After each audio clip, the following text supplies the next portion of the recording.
Well, tech billionaire Elon Musk is planning a live online discussion next week with the candidate for Chancellor of the far-right Alternative for Germany party, Alice Weidel. That will be shown live on X on my channel. That'll be recorded, so everyone will be able to see it if you miss it. Cheers. Enjoy. Chat is expected to take place on Musk's platform, X. It is his latest endorsement of the AFD ahead of Germany's general election on February 23rd. Last weekend, Musk caused outrage when he described the far-right party as the country's last spark of hope in an opinion piece in a German newspaper. Political leaders in Germany have accused him of election interference, considering his close relationship with US President-elect Donald Trump.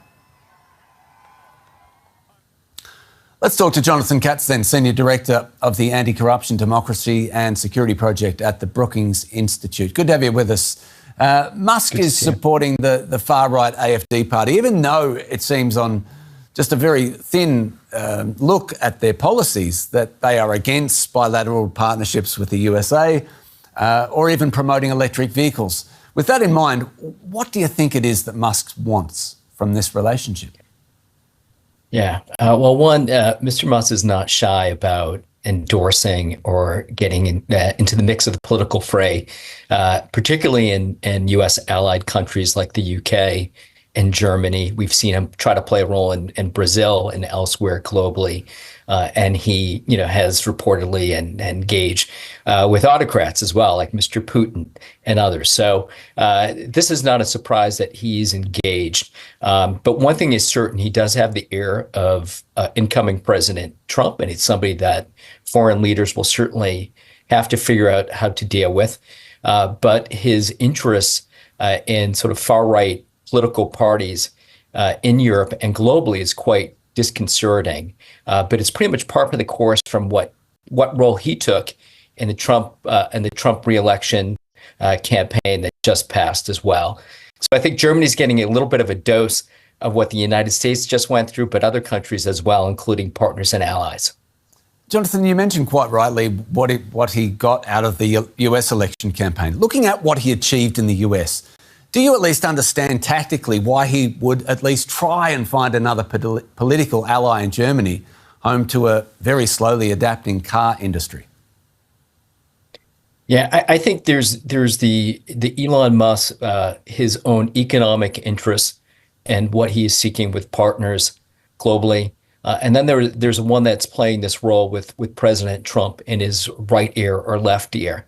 And I think the two don't really meet together in the middle. And he'll have to make a choice in 17 days when President-elect Trump is inaugurated about what role he's going to play. Because you can only imagine with President Trump seeking to end the conflict in Ukraine, trying to address challenges posed by China and other issues globally, that you can't have somebody like Mr. Musk, who is traveling around the world, creating problems for partners and allies that you're going to need to solve problems.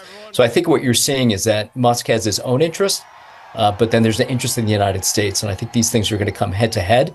And so Mr. Trump will have to make a decision in what role he wants Musk to play.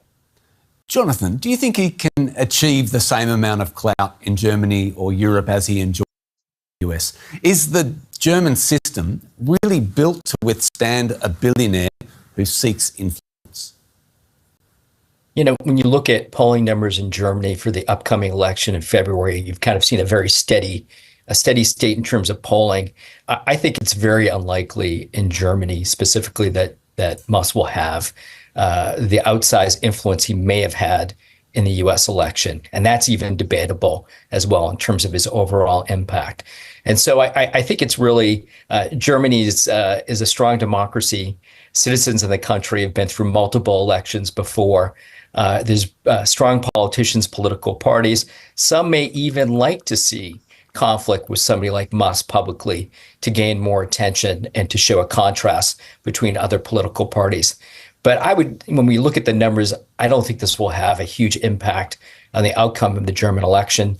AFD is unlikely to come to power in any which way based on the polling that we're seeing. And I don't think Musk will be able to push that polling number high enough for AFD to take power.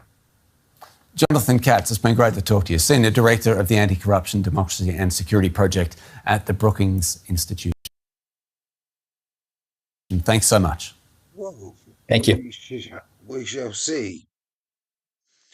We shall see. Elon Musk wields a lot of power, a lot of influence. And yes, Germany, the AFD, they got the highest energy costs in the whole world. They're seeking energy from different sources, maybe different countries. They're looking for alternatives to the European Union's ways and plans. And if they don't change their ways, it's just they might not get power in February, the AFD, but they will get power in Germany if things carry on the way they are. You bet your bottom dollar. Before the end of this decade, Alternative for Deutschland will be the sole government in Germany, and that is a guarantee. By the way, I made a few comments about Piers Morgan. What a coward you are. What a coward. And I've got a nice little video coming up about Piers Morgan, Mr. Uncensored. I don't think he liked it. Elon Musk